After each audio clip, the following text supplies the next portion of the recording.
how to enable super dark mode on your iPhone. So if your iPhone is just too bright, there's a lot of things you can do to make it extremely dark. So the first thing we can do is go to your settings, and you want to scroll down until you find where it says display and brightness. Go ahead and turn on dark mode. This is the most basic option that you can do. So the second thing you can do is come out of your settings and go ahead and click and hold on an empty spot on your iPhone. Go to the edit option at the top left corner and go ahead and hit customize. So from here, you want to choose dark mode for your apps, and you want to actually go ahead and choose clear mode. And then at the bottom, you have three other options. So go ahead and click dark, and that's going to make your apps clear, but then also very dark.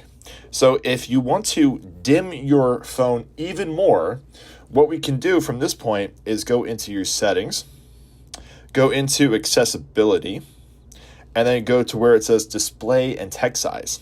So from there, scroll down to the very bottom until you see where it says reduce white point. Go ahead and click that on. And from here, you want to kind of range from 70 to 100. And as you see, it'll change your darkness, and that's it.